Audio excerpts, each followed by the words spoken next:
Greetings, brothers and sisters. So I want to do an update on this prayer that I know many of you are doing, which I am grateful for. Doing a prayer for my daughter Anna, who committed suicide 6 days ago. This is day 6 of the prayer, and I know that many of you have been participating in this, doing this at 9 o'clock.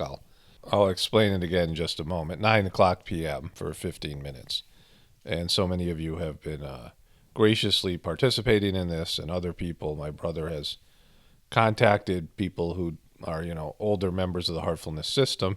People have contacted him.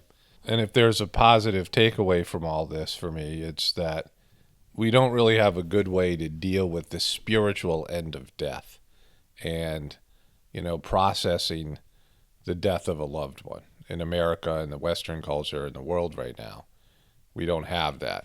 And so this goes far beyond my own personal situation, my family situation with my daughter's passing. It is something that, everyone hearing these videos and people who are doing the heartfulness system can apply this method when they have a loved one who dies, especially in a situation where it's a tragic death, where it's somebody who's younger or something that happens all of a sudden, and there's a shock to the system. And I feel so much better about it since that initial day that I was in just a state of shock. And, the grieving process is something you can't control. Like, you can suppress it. You can, try to not think about it and just go about your day. You can self-medicate and, get drunk and, whatever it is, and just sort of slide through it.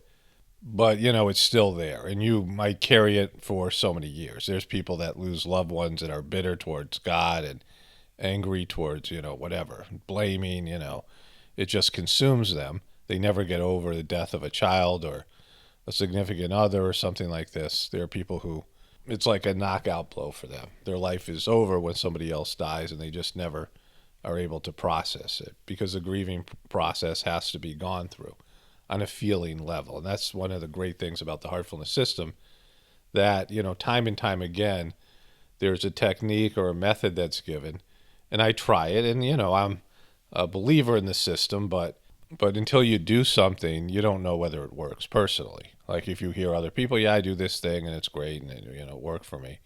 But I had never tried this particular method of grieving. I had never gone through anything like this, personally, with the loss of a child. It's different than my parents and grandparents dying in their, 90s. I mean, it's a big difference. And so this was something where I was just, a state of shock. Like, I couldn't really function, like, wasn't in my body. And in that first night, I just, I can't explain the relief that was there. I don't know about relief. It just, it was something where I was, digesting the grief. Like, that's what you have to do with something like this. When you get really sucky news, when something just absolutely sucks, and there's no way, two ways about it. It's not, at some point you become grateful for it. That's why I always say, and be grateful, because gratitude puts the end to something, right? When you can finally be grateful for something, even something horrible, something tragic, when you see that there's a bigger picture, at least on a spiritual level, and that this is, part of God's plan and part of God's will that was so hard for you to accept when you, were experiencing it. When you get to that place of gratitude, then you can just release it and move on. And this prayer and meditation, along with the dynamic aspect of transmission in the heartfulness system, divinizes the grieving process. And I can say, you can't control your feelings of grief. Like, you either feel them or you don't. You could fake tears, but sometimes something happens and you don't feel anything, right? Somebody dies in your family and you're not affected. Maybe deep down, is you feel something. But when my mom died, I felt weird, like almost like dizzy and just, but I knew for a long time she was going to die. My dad, I was grateful for his death. The last time I saw him, I'm like, he's just, he was like a walking corpse and, miserable and barely functioning. And, it just, it was a relief. And so, you feel whatever way you feel. But if you are devastated by what's happened, or you are, really affected on a grieving level, then it's going to run its own course, and you can't force it and control it with your mind. You can't push it away. You just have to go through it, and you have to experience all the suckiness of the passing. And so for me, I was in this state of shock. And after that first night of prayer, it just, it expedited the grieving process, and I was moving towards acceptance and just, ultimately gratitude and things like this. And I was, again, blown away by the efficacy of the heartfulness system.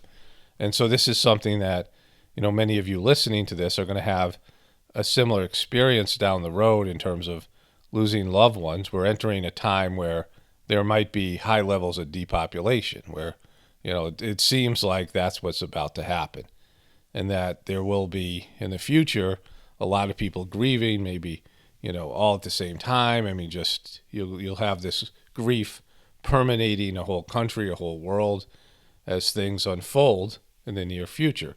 So having this method is like invaluable. You can't even put a value on it. And if it works as well for you as it has for me, then it is, it's priceless. And not just in the sense of, I feel better now. Yeah, that's great. You feel better, but it's expediting the journey of the departed soul. And it's bringing you to a place of acceptance and ultimately gratitude, because death happens, right? You have to, at some point, process it and see it for what it is. So it is, healthy, right? It's not something where, you're not feeling it because you're self-medicating. You feel bad and you take a pill. It's not something like that. You go through the grieving process, but you do it in a positive way that ends up being better for the soul. And I'll explain more about this in just a moment. And it's better for you as a grieving person. And so you do it the right way. That's what's great about the heartfulness system. It helps you do the things the right way on a psychological level, certainly on a spiritual level, but even on a material level, and come to the place where there's a healthy and natural and a divine resolution to the process. And so I first wanted to, when this came out, this is an email that's dated February 28th, so this is about 30 days ago. And Daji gave a sitting, the master of the president and master of the heartfulness system, gave a group meditation, and he talked about the grieving process. And, they took the video down, so I was lucky enough to listen to this. And it really struck me. And I maybe made a video about it. I'm not sure if I did or not. I think I did because I thought it was important. I didn't know it was going to be important for me personally, but I wanted to pass on this information. And it says, what to do after one's relatives have passed on. I have shared my experience. He's giving a talk here. I have shared my experience with so many of you about what happened when I was asked by the elderly parents to visit the family of a younger man who passed on because of a heart attack. I knew his parents because they worked in the library at the Manapakam ashram. And so this is back when Master Charji was the master and Daji was going to be his spiritual representative. He was going to be his successor, and he was being trained to be the master. And this is when the ashram in Chennai, India, was the headquarters. It's now in Hyderabad, so there have been some changes since then. And, this is an experience he had. Distraught as they were, I could see that because of this sitting, they were freed from the gloomy atmosphere that engulfed the whole family. And so he gave them a sitting, which is a spiritual cleaning, the heartfulness system. You have your hearts cleaned by in this case, the future master of the system, but he was a preceptor then. He was just, like all these trainers and preceptors, two different words for the same thing, that clean people's hearts and transmit to them in individual and group sittings. And I used to do this work, and I've talked about it in the past. So we went and did a cleaning of these, people's spiritual conditions, and he saw that they were freed up from the gloomy atmosphere, including the daughter-in-law, so the wife of the young man. This is a young man dies of a heart attack unexpectedly, and so it's a shock to the family. And his widow, even she was relieved. Not only were they freed from the gloominess, but there was some sort of spiritual aura gripping the atmosphere. Even the relatives, friends, and acquaintances who were present felt relieved. Then day after day, I went for all 13 days as something pushed me into experiencing these sessions. This is in 2012, if I remember correctly. And each day as it proceeded, I could see movement from one level to another level in the departed being, transversing all 13 chakras one at a time. This does not mean that because of the practice, the departed being will reach the 13th point, but it will aid on in their onward journey. So in the heartfulness system, it's not, again, just the heartfulness system. This is anybody on a spiritual path. There are these 13 spiritual points. He calls them chakras here, but they're referred to as knots by Babaji in one of his books. And there are these, spiritual points that begin in the heart. There are 5 points in the heart, and then you move to the mind region, point 6. Point 6 would be considered the third eye in traditional yoga, but this isn't. That's a power point. It isn't about that. This is about your soul going through these various spiritual energy centers, not just energy, but they're, consciousness centers. And then there's the mind region, and there's another 5 points in the mind region, and there's 3 points in the central region, which is where you merge back in the source. So this is an internal journey. And as you go through these points, you get closer and closer to God. And in what he's saying here, that this ancient Indian tradition of grieving for 13 days is now in the heartfulness system, helping the departed soul at least clear these points so when they come back in a future existence, they can have a more easy journey through these spiritual points. So it is a positive thing for the departed soul, where they are being prayed for in a way. This is something where people still on Earth, planet Earth, can help the soul move further along its onward spiritual journey, which was, something that was the most important thing for me in terms of my daughter Anna's passing away, that she have a better spiritual journey in her next life, that, that this will help her in her future, whatever circumstances, because even if you don't come back to planet Earth, you have a future life. Your life ends here on the physical plane, and then you either come back here or you go somewhere else, but you have a future existence. And to move forward on your spiritual journey is everything. At least to me, it's the most important thing. And this is what I would hope and wish for her. And this process gave the ability, the people who are participating, so many of you, and, my family, and just, for me personally, to help that, like to help her soul now, because, it's just about the soul. And I'll come back to that, more in just a moment. And so then he went on to say this. So this is the beauty of the heartfulness practices, that we are able to observe some peace during these 13 days, and something magical happens. Perhaps that's why our elders created a tradition of 13 days of prayerful mourning. Only when I attended these particular meditation sessions was I able to appreciate the beauty behind this tradition of a 13-day observance. And so again, he didn't know about this before participating. And really, I heard about it, but in terms of my experience and my personal experience, because, how I felt, like I was just walking around like a zombie. I mean, I didn't know how to, I was just lost, right? I didn't, I was like out of my body, like I said. And it just, I made a video, the original video, if you want to find that. I'll link that in the top of this description box on both YouTube channels, both my YouTube channels. And so you can watch that video if you haven't watched it already. And I said, when you go through something like this, it's just meant to suck, right? And I'll get back to that because I have some more important things to say about this in terms of my personal experience. And so it says, unfortunately, in the past, people lost the real fragrance and significance of these meditation sessions. They did not follow the practice once the tradition was established in our country. As they say, the knowledge of pranahuti, of how to transmit, how to clean, was gone from amongst humans as soon as that rishi who made all these things happen 72 generations before Raja Darshara was no longer there. So this is, hundreds of, maybe 100,000 years ago.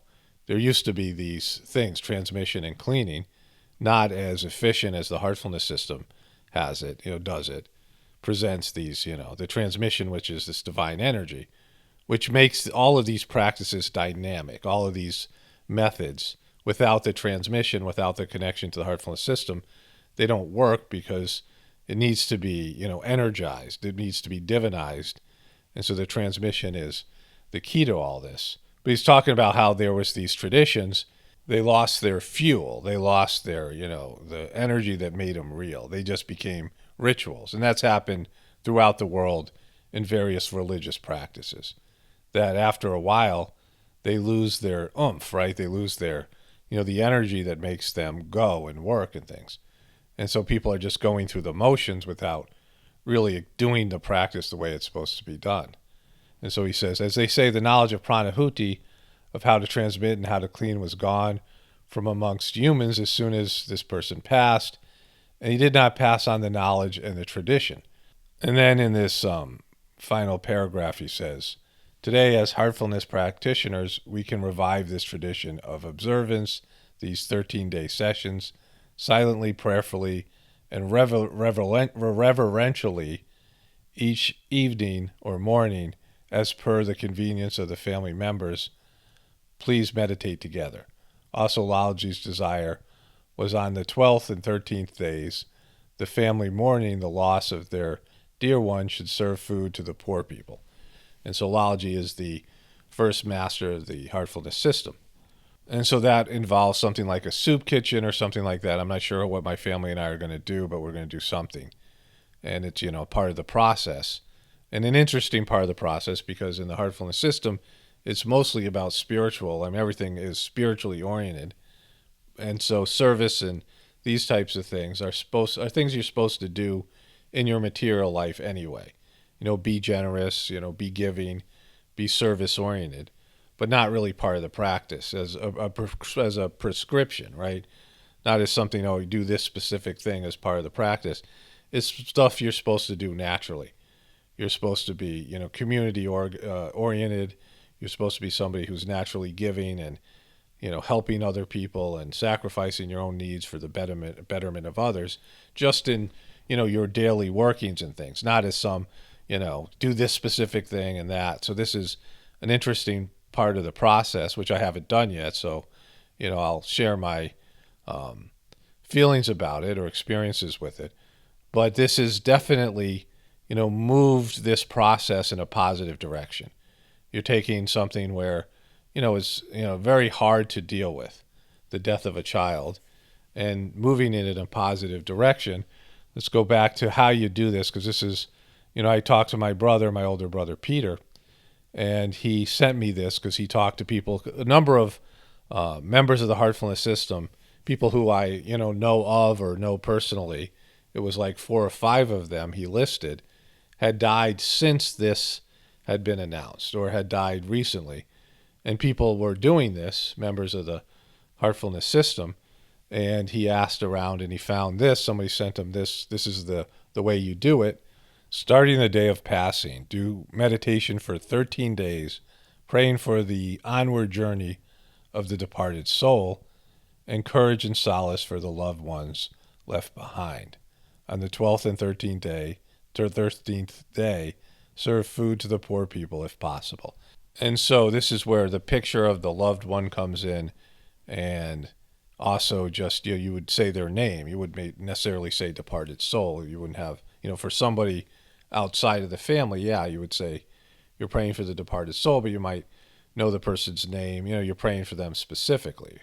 And like I said a time of 9 p.m. We do the 9 p.m. universal prayer, and there was energy there. It was convenient to, our lifestyle. It was easy for me to remember every night because, on day, 8 or 9, and it's not as present, so it's, easy to be in the routine. Also, it's something where we were praying every night normally, and this is, similar to that prayer. The universal prayer, pray that all my brothers and sisters in the world are being filled with love and devotion, and real faith is growing stronger in them. And then Daji added these parts. I think it was sometime in February, Daji added these universal prayer at 9 p.m. I also invite all our heartfulness practitioners to sit at 9 p.m. every evening and offer the universal prayer. The following words can be offered prayerfully. All sisters and brothers throughout the world are developing intense love and devotion, and faith is growing stronger in them. All kinds of distractions faced by our country and our globe are going away. May this entire earth be engulfed with peace and love. So those second and third parts are being added because of what's going on in the world. But the universal prayer was given by Babaji in the 40s or 50s or, some, long time ago before I was even practicing. And I've received great personal benefit. And I don't know what it's done for other people, but I, enjoy praying for other people to find a spiritual path. And now with these added words. And so, to incorporate that, it's a feeling, like the words become a feeling. The prayer, you don't say the words like a mantra over and over again in both of these practices. At some point, you can just be, silent and your mind is calm and thoughtless, and you feel the feeling, the spiritual energy and the feeling behind these intentions. And that's one of the great things about the heartfulness system, because it moves from the mind, words come from the mind, to something that's a heartfelt, prayer or meditation or whatever it might be. And it moves to from a thought level to a feeling level. So you have an intention where you're putting out that the departed soul is moving along on its moving onward on its spiritual journey. And then, it becomes a feeling. And then also with this idea of courage and solace for the loved ones left behind, that they would receive this. And so I want to talk about my personal experience in just a moment. I want to weave into this thing. But in terms of, thinking about, I went through kind of a thought process of this. And my first experience with death came from the death of my first grandparent to die, which was of German descent. And he was, like a hero to me. And hero isn't quite the right word, because I was a little kid, and my grandfather lived in Boca Raton, Florida, and they came up to Connecticut once in a while. But mostly we would drive down or fly down to Florida to see him like twice a year. And I have one picture of him on my computer. I don't know if there's any other available that I have, but this is the one picture. And he took me deep sea fishing when I was like 7 years old. And I caught like 15 fish, and there's just this, big fish, like fish that were bigger than me. And I was just, it was this wonderful experience. He took me to pool halls. We went deep sea fishing like 2 or 3 times every time we came down there and visited him. And he was just, like he was like an action hero. Like he was somebody who, when he was 15 years old, he volunteered, or he lied about his age and went in to fight in World War I. And then he became a fireman, or he played professional football in Chicago for like $16 a game or something. Back when he had this helmet that was, no face mask, made out of leather, these old-fashioned leather helmets of the, 20s or 30s or whatever he played. And then he went to World War II, and he was a fireman, and he built boats and fishing poles. He made his own fishing poles, and they were neat. They were like, he had skills and things like this. My dad would be on the back of the boat. This is my mother's father, and my dad had motion sickness, and he'd be popping Dramamine pills, which back in those days was how you dealt with motion sickness. He'd be getting nauseous and throwing up over the back of the boat, and he was more of a, I don't know how to say, nerdy person, but somebody who was not like my grandfather. My grandfather was sort of this bigger-than-life person. And so he passed away when I was 9 or 10 years old. He was 80. He smoked he smoked a pipe, and he, went into, this is back when firemen didn't have oxygen, so he breathed in all these chemicals at fire after fire. He worked with toxic glue. He built, boats and these, in retirement, these fishing poles and things. So eventually he got lung cancer and died when he was 80. And I went to the wake, right? This is somebody I loved and missed. And the wake was, his body is being presented. And I looked at him. I'm like, he's not here, right? Where'd he go? You ever see that great movie Temple Grandin with this autistic woman, this autistic girl that is just very, she becomes very knowledgeable about cows, and she built these landmark processing of cattle and things like this, getting into understanding how cows are. And she talks about, where'd they go, right? When she saw a dead body, where'd they go? They're not there anymore, which is, what I experienced as a kid because I couldn't articulate it. Like his soul was gone, but my grandfather wasn't in his body. So his body was no longer my grandfather. It was his body. It used to be his body. But I looked at him, and they had slapped lipstick on his blue lips. And, I'm looking at him going, he would never wear lipstick. And, it's not him, right? Like I was, why are we doing this? Why are we looking at his dead body when he's not here? And so the essence that animates the body, the soul, the Atman, I've talked about this in the past. In recent videos, I talked about how the idea of the soul, the concept of the soul, I mean, it's not a concept, it's a fact, it's a discovery, the discovery of the soul.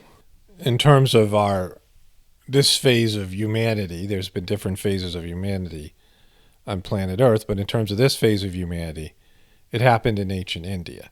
And I had a lot of people commenting saying that didn't happen, that didn't happen in India, they didn't discover the soul, it was done in Judaism or Christianity because people are indoctrinated with those ideas, but that's, it's not factually true.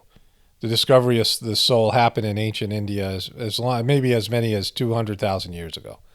Somewhere between 100 and 200,000 years ago, someone in ancient India, or a variety of people, understood that there was this thing called the Atman, which is the Sanskrit name for the soul. And all these other religions have copied that idea. So first of all, this discovery was probably the biggest breakthrough. I can think of no bigger breakthrough for the human race. People think about the opposable thumbs, biologically the opposable thumbs, or the frontal lobe, where your brain, these developed areas that other species don't have on a physical level, or the use of tools. That's a way for people to think, oh, human beings are much better than animals because we can use tools, and, the sophistication of our technology and our, whatever it is, our homes and our, everything, our travel, that we can fly even though we're not meant to fly. We can drive faster than a cheetah, because of vehicles, cars, motorcycles, whatever it is. We can kill any animal because of the superiority of our weapons and things, that we are dominant for that reason. We are the dominant species because of all of those things. But the real aspect of our, being more evolved than other things on the planet is knowing that we have a soul. I mean, this is the ultimate in evolution in terms of the planet Earth. And there is this idea of God and a afterlife and a before life, but mostly an afterlife. And our soul leaves our body when we die and goes somewhere. And so we also have a spiritual life. And this is, true evolution. This is true, I guess superiority isn't the right word, but this is where we're more evolved because of these gifts. The knowledge that we not only have a material body and life and, all these things, our material life, but we also have a spiritual life. And animals just don't have that. And so this is true evolution. And along those same lines, the concept of zero, of nothing, came into the Vedic culture. And so that's the origin of the zero and the soul were very important, because zero and the soul are, the zero is a balancing point between the spiritual and the material, between positive and negative. So zero is a very important concept. And that was, again, in the Vedic culture in ancient India, these things were revealed. And all of these religions have copied this idea. Not that it's, it needs to be, it's not an idea that can be copyrighted. It's not exclusive to the, Hindu religion or whatever it might be. It can't be trademark. It's not something exclusively to the people who were gifted with this knowledge. It's something everyone needed to know about.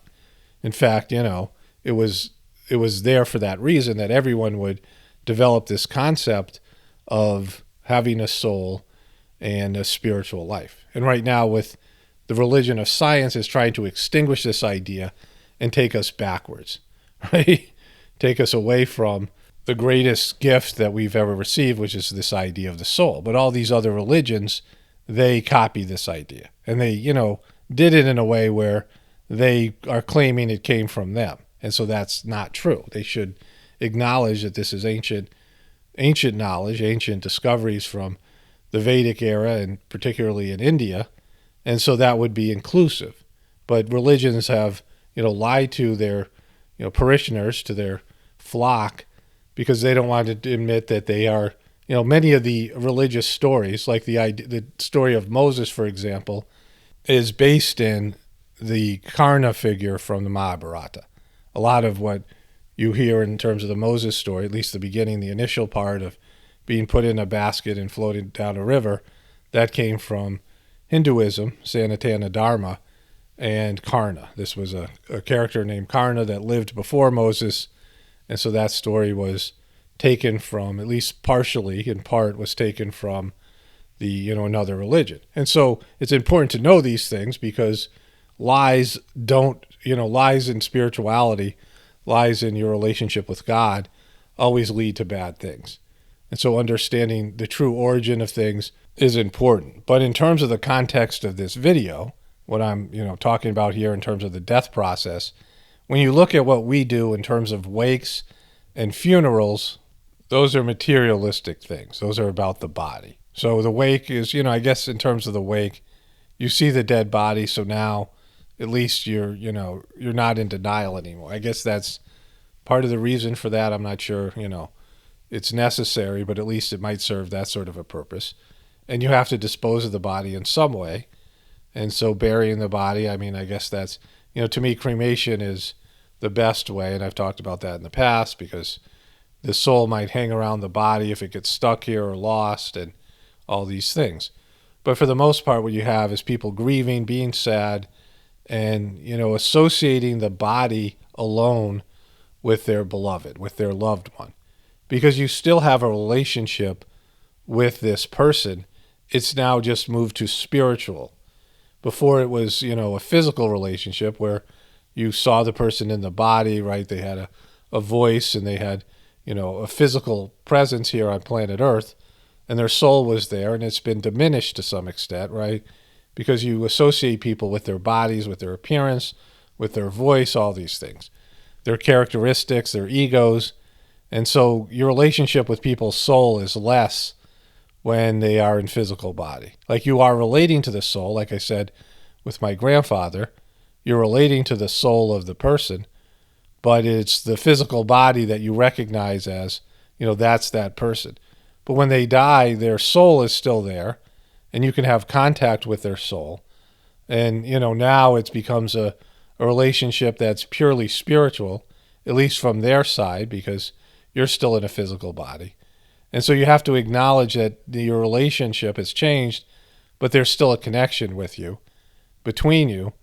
And one of the things that I learned early on from the heartfulness system in terms of people dying is that when you grieve and you hold on to a person and you feel like there's a loss, of course there is a loss, it's a change, a transition in the relationship, but it's, it feels like a loss, at least on a physical level. And so when you hold on to that, the soul can't move forward because you're calling it to you. And so there's a psychological technique that's from one of the more progressive, I forget which psychological modality. It's a psychological exercise called the empty chair. And the way it works, and I've used this in the past, and it works, is that you have the client, the therapist would have the client, talk to an empty chair and express things to somebody who they don't have the ability to talk to. Either it's a deceased person, or it's somebody that they have, some sort of relationship where they're no longer talking. It could be they're expressing. It's when the client has some unresolved thing with the person, but they can't go and talk to the person themselves, or the person will react negatively and it'll be some sort of a negative interaction. So they're just expressing themselves with the idea that the person's sitting in the chair in spirit form or whatever. And then when it works really well, the soul of the person will actually sit in the chair, and the person can address the soul. And of course, the soul is of a less egotistical nature, and the soul's not going to get its feelings hurt and things like this. So it can be a release for the person to go through one of these exercises. It's something, one of the things in psychology that I think actually works, especially if it's done right. And so what you can do is pull the soul to you. You have grieving parents who have psychic abilities, but they never really, they were only dabblers, or they just had some level of psychic abilities. And then they have a child that dies, or a loved one, and they're so grieved that they reach up to a spiritual level, and their psychic abilities open up from their desire to stay in contact with the departed loved one. And so what you have is, souls that hang around on planet Earth because people don't let them go, right? The soul is ready to move on. There's more than just this idea of heaven and hell. There's all these various realms and all these various, the abstract spiritual dimensions. Like I said, there's the heart region, the mind region, and the central region in a human being, and those are 3 different types of spiritual dimensions. And so you have all these places, these various, and again, calling them places is not accurate because they're not of time and space, but they're different levels in terms of the proximity to God, the closeness in terms of your internalized journey to God and being with God, right? And the way to do that is through love and craving, divine craving, the divine craving of love, the pain of love, the separation of love. And that's how you move along your spiritual journey, by craving to go back to the source on a heart-based level. When you are really in love with somebody, let's say you have 2 people that are really in love, and they are connected, and they want to be close to each other all the time, physically, and, of course, on all levels. And let's say the 2 people are at a party or, a gathering of some sort, and they are the farthest away from each other in terms of like they're on opposite sides of the room, and all the other people are between them, right? All the other people at the gathering, maybe say 200 people, are between them. And so they are closer to every other person physically. You understand this? But in terms of their heart connection and their love bond, they're still closer to each other. Like they can look across the room and share information and all these things, People have the ability to connect to people when people are away from you physically. You can still feel their presence, and you think about them, have memories of them and things. And so all of these things that you experience on the physical level are there after the soul dies. After the body dies, you can still have contact with the soul. And by, staying too attached and missing the person, you can prevent the person from moving along their spiritual journey. And the funeral and the, death process that we have doesn't do anything for this, right? It doesn't do anything for the soul. So think about this heartfulness, method. The first part of it is praying for the onward journey of the departed soul. So you're praying that the soul goes on its spiritual journey. You're releasing it. You're acknowledging you're acknowledging that it wants to move forward on its spiritual journey. The second master of the system, Babaji, he was training his successor, Master Charji, the third master of the system. And Master Charji, he wrote extensively about his life, and he had a long chapter about his mother, who passed away, who died when he was 5 years old. And it was a very, deep, wound or something that he felt throughout his life. And when he was, I guess maybe he was in his 40s, and he was being trained by Babaji to be the representative, Babaji said, your mother's with us, and she'd like to transmit to you, this transmission that's given in the Heartfulness system. And he, wrote about this in this chapter, like an ending to it, their relationship. And he could feel like his mother's embrace, and he felt her presence, and it was just a very healing experience. And then Babaji said afterwards, well, she's been around here. She's been, with you through these, many years since she passed away, but she's ready to move to the next level of spirituality, where it's not as easy to access planet Earth.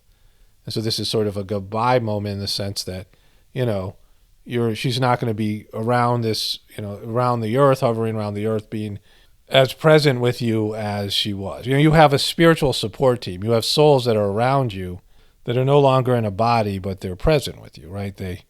they're there to support your spiritual journey. And sometimes it might be a loved one that's passed away, but at some point they're ready to move on to the next level. And then years later, when these whispers of the brighter world messages were given, there were several messages from Master Charji's mother. So she, through this medium was able to, give some of these messages, communicate to her, her former son, her son in, previous existence. And so all these things are important to know. And this first line, praying for the onward journey of the departed soul and the loved one, and you're acknowledging that it's you're saying, okay, it's okay for you to move on. It's a very important thing because there's attachment there, and so it's a release of the soul. And it's, again, with the transmission that's given the heartfulness system, is very potent. It's very effective. And the other part of it is praying for courage and solace, and that is so that the loved ones, the people that are left behind, can eventually come to acceptance and gratitude for the experience, the gift of the person in their life, whatever it was, because it was, it's part of a plan, it's part of something they're meant to experience. And also, the realistic understanding that death is there for everyone, that this is a part of life. It isn't evil. It isn't, somehow you're being punished or, it's something that whatever the circumstances and whatever the tragedy level, and some things are just so bad and so shocking and they come out of nowhere, like you weren't expecting it at all. And that's the worst part, especially when it's somebody younger. This is something where I want to get into talking about my personal experience, but my voice is going, my energy is low now.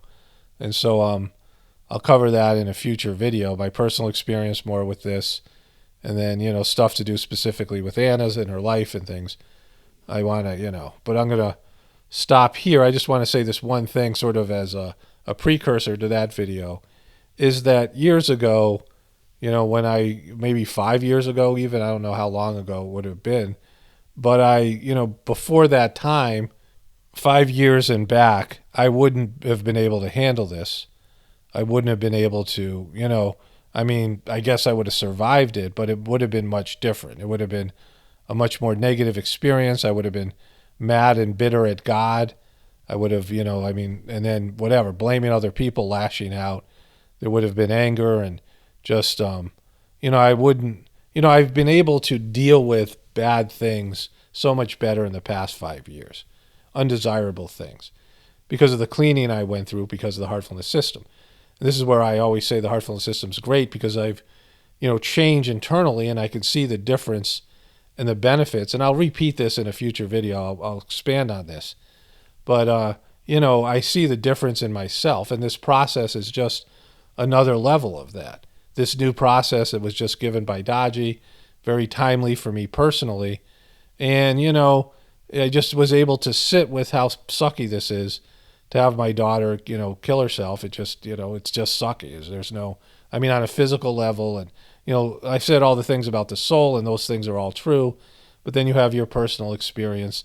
And the loss of a child was something, it was a big fear of mine. It was something that I always, I don't think there's anything worse than that, right? I think most parents understand this, that, losing your child, dying, have your child die before you die is always difficult. And, especially when they're so young and, there's so much possibility for them, it's a very difficult thing. It's something that I wouldn't have been able to handle the way I'm handling it, the way I'm dealing it with this time, because, at this period of my life, because, it would have been something I would have questioned my faith, and it would have been brutal for me. It's just something that until this, I had this bitterness towards God that I carried in from a past existence that was cleaned out about 5 years ago. And then, subsequent events and things, and just really seeing there's a plan and there's a reason for everything, and just taking your time and knowing that some things are supposed to suck, right? That's, something that I didn't understand years ago. Now I'm able to really, understand that, not just as an idea, but, I just sit with it, like just sitting with the pain, sitting with it, you just feel bad. It's it sucks.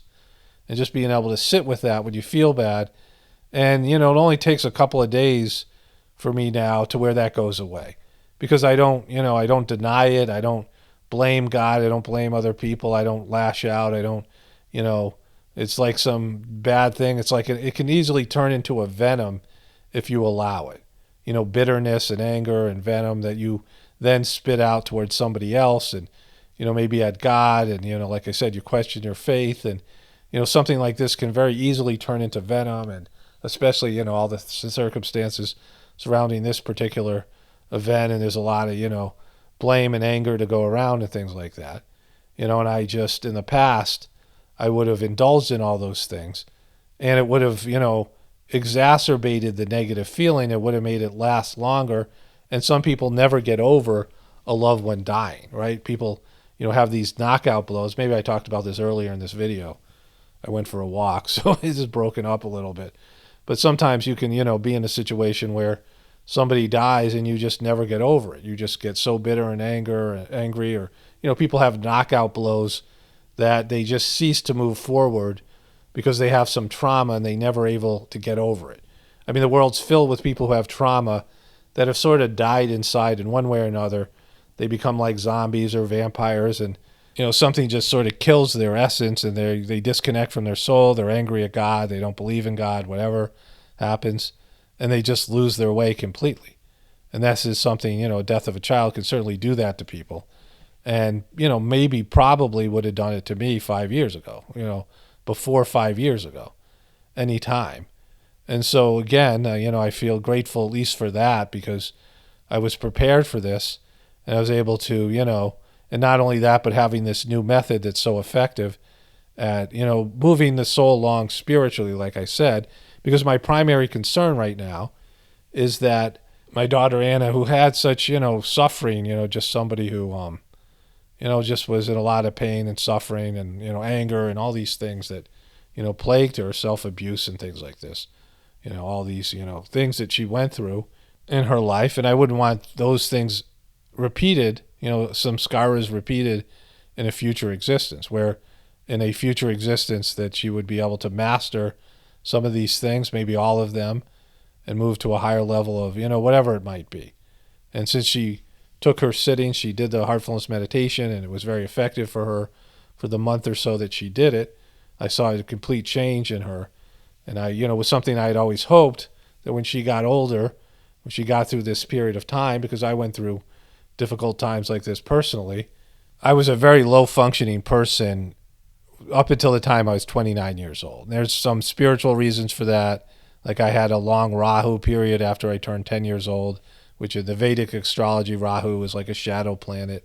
I had an 18-year Rahu period, and so many other things that, spiritually and that part of the plan, I just couldn't, I was just incompetent. I was underachieving.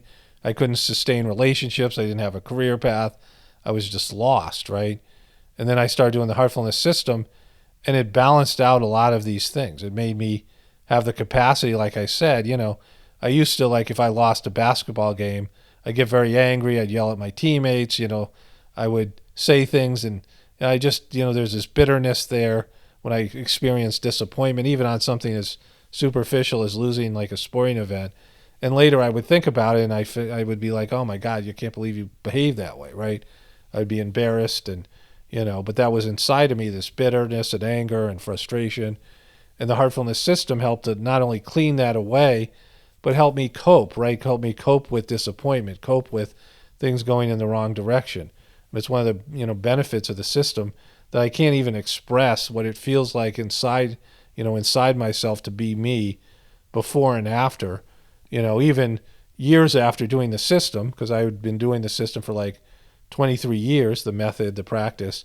And then that bitterness was cleaned out in 2015, now going on 6 years ago, this bitterness I carried in from a previous existence.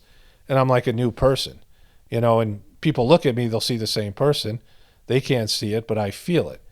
And so again, I want to talk about this on a, another video as, as I continue to recover and things like this from whatever this thing is and start making videos again. But I'm doing, a lot better because of this practice that I, laid out for people. And I appreciate, again, people who are doing this. And I hope people retain this idea, in the back of their minds if they have a tragedy of their own, or, or something like this, somebody dying in the near future or the future, and they have this idea, this practice and things. And, because it's something that I've found to be very effective, people are doing the heartfulness system with the transmission, which makes these practices dynamic, and it could be helpful to so many people, and for that, I'm, grateful that I had these opportunities to make these videos and this experience, I guess, on some level, because it's, something desperately needed in our Western culture that's so much about materialism and the loss of life being something that people just don't think about, are in denial about. And then when it hits them, they don't have an effective method and process in dealing with the grief and helping the soul move to its, future and its spiritual destination, the departed soul, but also transforming this relationship from a physical relationship, a materialistic relationship, to one where it's a spiritual relationship. Now you have a soul level relationship with the departed soul, and you can, pray for its onward journey, and, pray for and pray for your own courage and solace, so that you can accept all these things that have happened as being a natural part of life, and move to a feeling of acceptance and ultimately gratitude. Only spirituality will save this world. It's Paul Romano, definitely reporting from the Apocalaughs and the Ascension. Everyone have a blessed day and be grateful.